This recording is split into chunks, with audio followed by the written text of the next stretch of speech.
The last thing my wife said to me before she walked into the terminal was, "Don't wait up. The seminar runs late."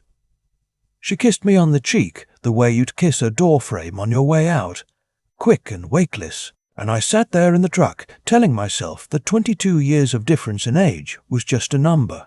She was 46, I was 68. I'd convinced myself for 6 years that a woman like that could love a man like me, a man with grease under his nails, and a bad hip and a boatyard that smelled like diesel and salt. I watched her roll her suitcase through the automatic doors of the Portland jetport, and I felt lucky. God help me, I felt lucky. Then my grandson grabbed my arm from the back seat, and his little fingers were ice cold. "Grandpa," he whispered, "we can't go home." I laughed because that's what you do when a 7-year-old says something out of a movie. "Course we can, bud. It's just you and me tonight. I was thinking we'd get those frozen pizzas you like, the ones with the little no." He wasn't crying yet, but his voice had that crack in it, the one a child gets right before the dam breaks. "Grandpa, please." I heard Grandma on the phone. She didn't know I was in the closet. She said tonight. She said it had to be tonight, while you were tired from the drive. I pulled out of the loop road and onto the access lane and made myself breathe. Maine in late October is already dark by 6, and the headlights were coming on across the river. My grandson is the kind of kid who checks under the bed twice and won't watch anything louder than a nature show. He'd been living with me since his mother, my daughter, died 3 years back, and in all that time I had never once seen him lie. He'd confessed to eating a cookie before I even asked, so when he said the word tonight, something in my gut, some old instinct I'd buried under 6 years of wanting to be happy, woke up. "What did she say exactly?" I asked him. I kept my eyes on the road. "Word for word, can you do that for me?" He took a breath like he was about to dive underwater. She said, "He won't make it through the weekend if we keep it up. The pills are doing it slow. Just be there when I get back so we can move the papers." He swallowed, and then she laughed, Grandpa. She laughed like it was funny. "The papers, the pills. I didn't drive home. I want you to understand the kind of cold that comes over a man when his own body starts adding things up against his will. I'd been sick for 2 months, dizzy in the mornings, my heart skipping like a record with a scratch. My own doctor had upped my blood pressure medication twice and couldn't figure why my numbers kept sliding. My wife had been so attentive through all of it. She'd taken over my pills, sorted them into the little plastic boxes with the days of the week on them, brought them to me with a glass of water, and waited every single morning to make sure I took them. I pulled into the gravel lot of the shuttered ice cream stand across the road from my place, killed the lights, and waited. "Buckle back in," I told him, soft. "We're just going to sit a minute. Nothing's going to happen to you. I promise you that. Whatever else is true tonight, that's true." He climbed into the front and pressed himself against my arm. We sat in the dark with the engine ticking as it cooled, the two of us watching the house I built. 41 years I'd run that boatyard, started with 1 slip and a leaky tin shed, and turned it into the busiest yard on that stretch of the coast. 22 slips, a fuel dock, a repair barn, a chandlery that did real money in the summer. I'd buried one good wife who I loved my whole life, and a daughter who deserved 100 more years than she got. And I'd kept getting up every morning because that's what you do. The house sat there across the water, dark and quiet, the porch light I always left on, glowing yellow. 12 minutes. I counted them. Then a pair of headlights came down my road and slowed, and a black pickup I knew too well rolled right up to my front steps. Not the driveway. The steps, bold as anything, like the place already belonged to him. My wife stepped out of the passenger side. She was supposed to be in Boston. She had on the green coat I bought her last Christmas. She didn't have a suitcase. She had a key in her hand. My key, my door. And she stood on my porch and looked up and down the road, not for danger, but for neighbors, for witnesses. And then the driver's door opened, and a tall young man came around the front of the truck, and even in the porch light I knew that walk. I taught him to back a trailer down a ramp. I'd loaned him $18,000 when his marine supply business went sideways and never once asked for it back. My nephew, my dead brother's boy, the kid I'd taken into the yard summers when he was 12 and taught to splice a line. He walked up onto my porch and he put his hand on my wife's waist and he kissed her. And it was not the kiss of a man saying hello. It was the kiss of a man who'd done it 100 times before in my own kitchen while I was out on the water. My grandson hid his face against my shoulder. Grandpa, are they going to hurt us? I put my arm around him and I felt the rage settle into me, old and familiar, the way the cold settles into the bones of an old house. I spent 4 years in the Coast Guard pulling men out of water that wanted to kill them, and I pulled some out who didn't make it, and I learned young what it cost to be calm when everything in you is screaming. No, son, I said. They are not going to hurt us. They made a mistake tonight. They think your grandpa is some tired old man who's going to crawl into bed and never wake up. I watched the two of them let themselves into my house with my key. They forgot I was hauling people back from the dead before either one of them was born. I had a tire iron under the seat. My hand found it in the dark. And then I let it go. Because that's exactly what they'd want, isn't it? An old man losing his head, breaking down a door, and getting himself arrested or shot. No, they wanted my money, and they wanted my life. And I was not going to hand them either by being a fool twice in one night. I started the truck, left the lights off, and rolled out of that lot quiet as a ghost. If your 7-year-old grabbed your arm and told you not to go home, would you have listened? I almost didn't. I want you to think about that honestly, and if you're watching this, do me a kindness and tell me down in the comments where you're watching from tonight. It matters to me more than you know. I'll say up front that some details in here have been changed and shaped for the sake of the telling, and any resemblance to real names is its own coincidence. But the bones of it are real, and the lesson is real, and it nearly cost me everything before I learned it. I drove 40 minutes north to a motel off Route 1. The kind with a buzzing sign and a coffee maker bolted to the wall, and I checked in under my own name and paid cash, and got us a room with 2 beds. I bought my grandson a hot chocolate from the lobby machine and a bag of pretzels, and I let him watch his nature show with the sound low. And when he finally fell asleep around 10, I sat in the bathroom with the fan running so the light wouldn't wake him, and I started to think, here's the thing nobody tells you about being betrayed by the people who sleep in your house. The first feeling isn't grief.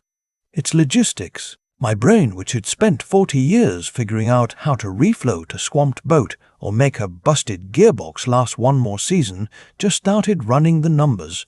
The pills. If she'd been doctoring my medication, then there was something in me right now that didn't belong there, and I needed to know what before I did anything else.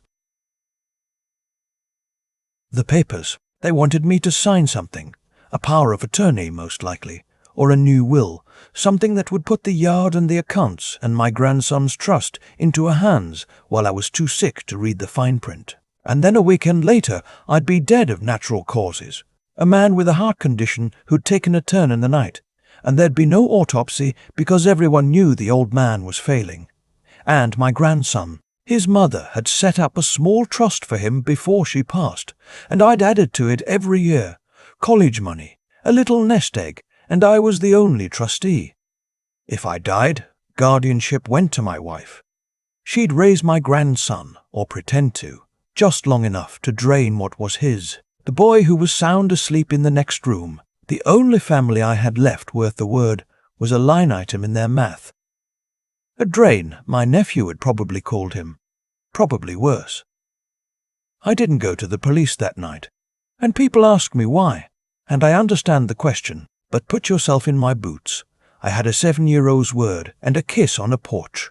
I had no proof of any poison. If I'd walked into the sheriff's office at midnight raving about my wife drugging me, the most likely thing in the world is that she comes home, finds us gone, and spins it the other way, that the sick, confused old man took the child and ran. She could have had me painted as unstable, gotten an emergency order, gotten temporary custody of my grandson by Monday morning.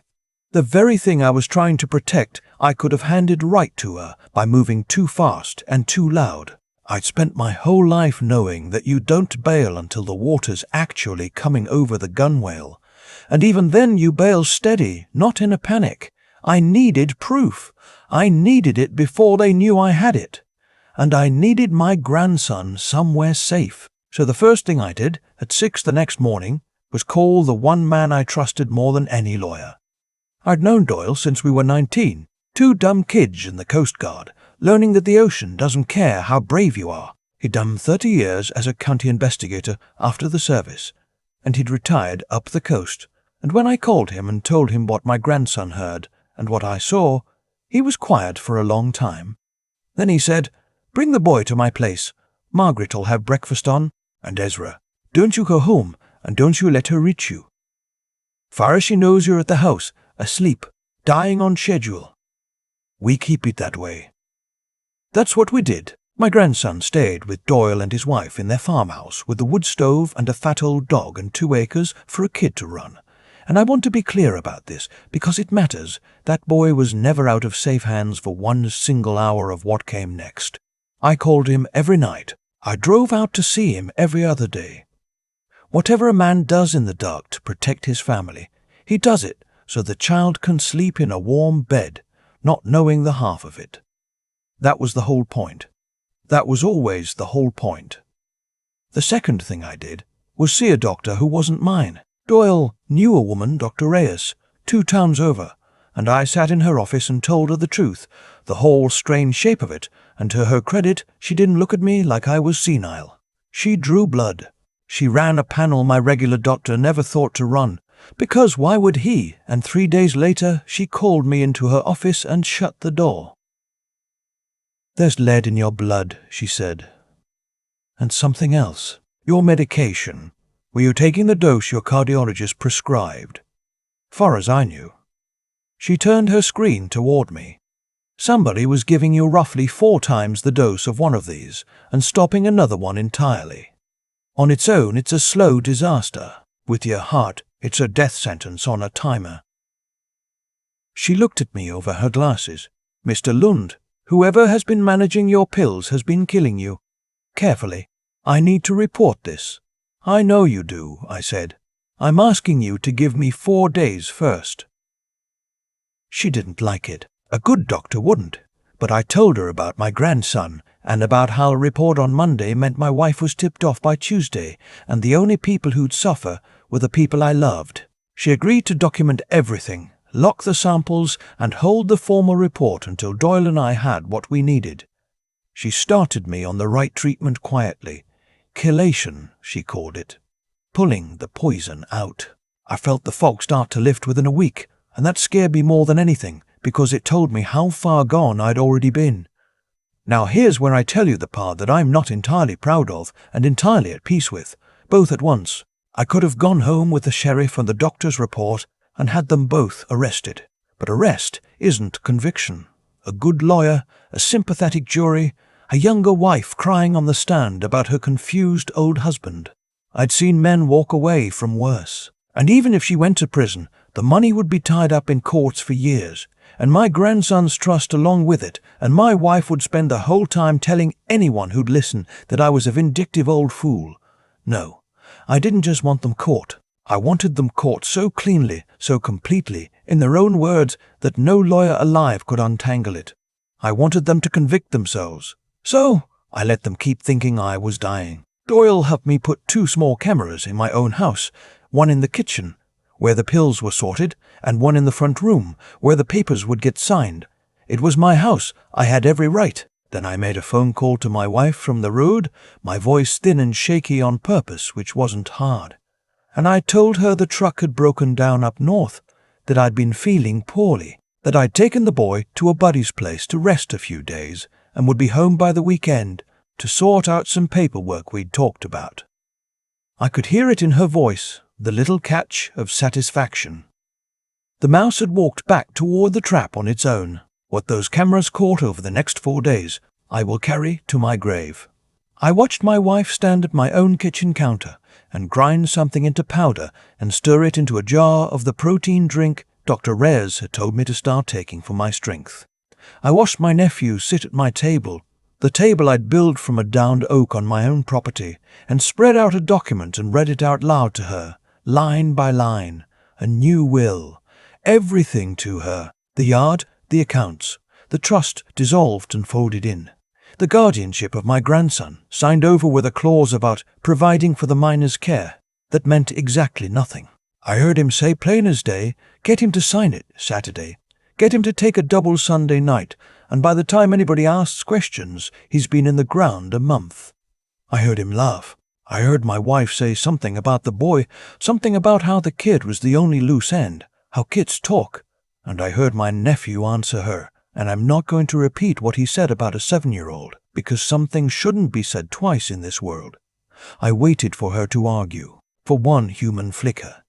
The boy's grandmother by marriage, the woman who tucks him in some nights, and I waited for her to say no, not the child. Leave the child out of it. She didn't. She nodded, and she reached across my table and squeezed my nephew's hand, and that was the moment something in me that had been bleeding for 2 weeks finally closed up and went hard and quiet. I drove to Doyle's the next morning, and we sat in his kitchen and watched it all on his laptop. The sheriff and the prosecutor he'd called in, a sharp young woman from the district attorney's office who watched the whole thing with her jaw set. When it was done, she closed the laptop and she said, "Mr. Lund, I have never in 12 years had a case hand itself to me this completely. This isn't he said, she said. This is 2 people on video confessing to attempted murder and conspiracy and elder financial exploitation. I can get you the world. I don't want the world," I told her. "I want it done right. I want it done so it sticks.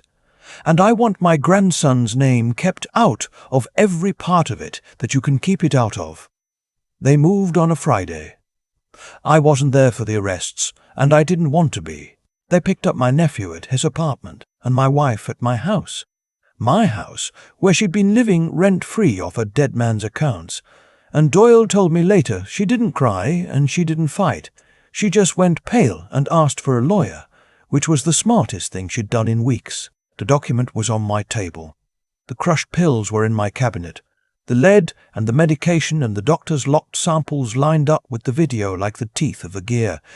There wasn't a crack in it big enough to slide a knife into. My nephew's lawyer told him to fight it, and he did, for about a month, until they showed in the footage from my kitchen and let him hear his own voice talking about putting his uncle in the ground.